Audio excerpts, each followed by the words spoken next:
बिस्मिल्लाहिर्रहमानिर्रहीम अस्सलामुअलैकुम। आज मैं आपके लिए बेसन की मुंह में घुल जाने वाली बर्फ़ी लाई हूँ।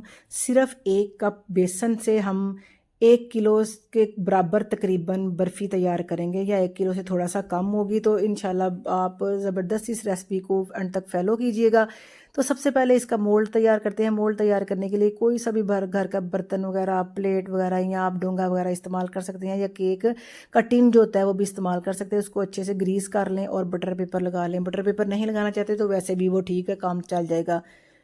तो फर्स्ट स्टेप है हमारा, हम इसको सबसे पहले बेसन की भुनाई है। जितना हमने बेसन लेना है उससे आधी क्वांटिटी में हमने देसी घी का इस्तेमाल करना है। अगर देसी घी नहीं तो डालडा घी में भी ये बन सकती हैं, कोई ऐसा मसला नहीं। सिर्फ ऑयल में इसको हमने नहीं बनाना। तमाम मिठाइयाँ जो है वो देसी घी में या डालडा में बनती हैं, ऑयल इसके अंदर इस्तेमाल नहीं होता।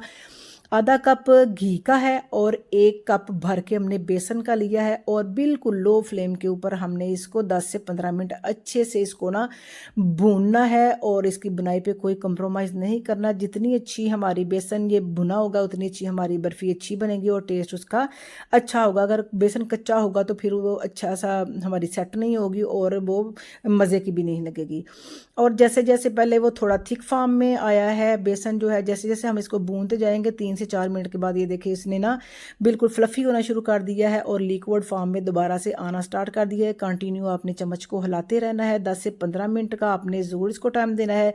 तो ये देखें तकरीबन 12 से 14 मिनट हो गए हैं। इसको अच्छे से भून लिया मैंने और ये बिल्कुल रनिंग फॉर्म में आ गया है। और इसके पकने की तैयारी ये है कि ये कलर भी इसका देखें आप चेंज हो गया हुआ है और बबल्स भी इसके अंदर नज़र आ रहे होंगे आपको। ये बिल्कुल सही परफेक्ट पक गया है।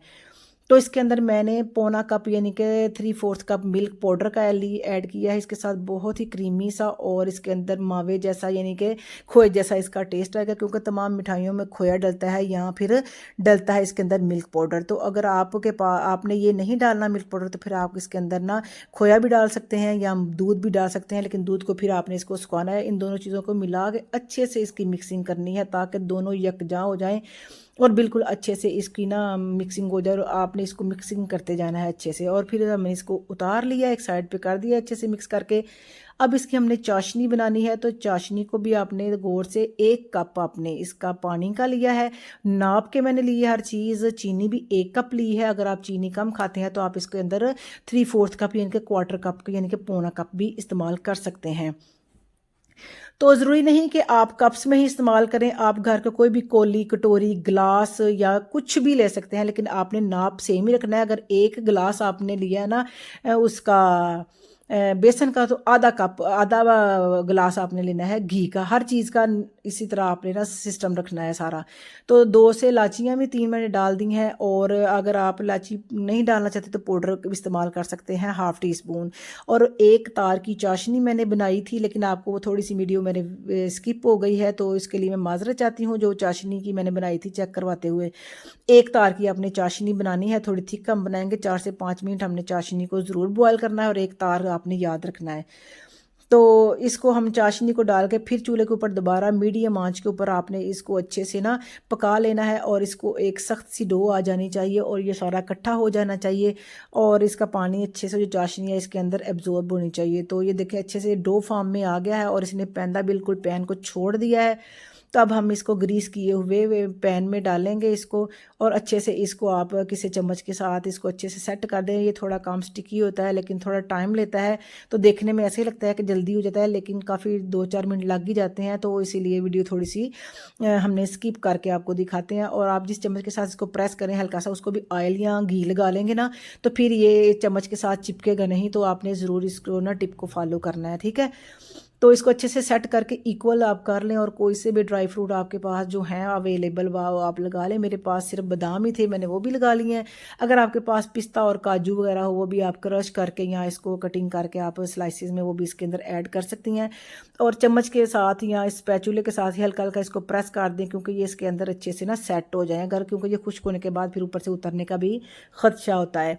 तो इस बर्फ़ी को हमने रूम टेम्परेचर के ऊपर 2 से 3 घंटे रखेंगे तो ये बड़े अच्छे से सेट हो जाएगी। तो मैंने टाइम थोड़ा था, वीडियो जल्दी मुकम्मल करनी थी, तो इसलिए मैंने थोड़ा ही टाइम रखने के बाद आपको ये ना डिश आउट करके दिखाती हूँ। तो ये अभी थोड़ी सॉफ्ट थी, लेकिन जैसे जैसे ये ठंडी होती जाएगी तो ये बड़ी अच्छे से सख्त हो जाती है और टाइट हो जाती है। तो ये देखें, आप इसकी अपनी पसंद के मुताबिक कोई सी भी कटिंग कर सकते हैं। इसको टुकड़ी जैसे होती है ना, टुकड़ी जैसे काजू कतली होती है, वैसे भी इसकी कटिंग आप कर सकते हैं, लेकिन मुझे थोड़ी ये आसान लगी थी तो इसीलिए मैंने इसकी यही कटिंग कर ली है। लेकिन आम यानी कि देखा जाता है कि बर्फ़ियों की तकरीबन यही ना शेप होती है, तकरीबन स्क्वायर जो होती है। तो बहुत ही ज़बरदस्त रेसिपी है, मुंह में घुल जाने वाली बर्फ़ी। सिर्फ 1 कप बेसन से देख लें, मैंने तकरीबन 1 किलो तकरीबन हो गई है, थोड़ी सी इससे कम होगी तो आप इसका वेट भी कर सकते हैं। तो बहुत आसानी के साथ, ये बाज़ार में बहुत महंगी मिलती है, कम अज़ कम इसका मेरे ख्याल है कोई 1200 या 1500 रेट होगा, आप अगर किसी अच्छी स्वीट शॉप से ये लेते हैं। तो बहुत मज़े की ये बनती है, बच्चों को बहुत पसंद आई है, तो उम्मीद करती हूँ आपको भी पसंद आएगी। वीडियो अच्छी लगे तो लाइक करें और चैनल को भी ज़रूर सब्सक्राइब करते जाएं।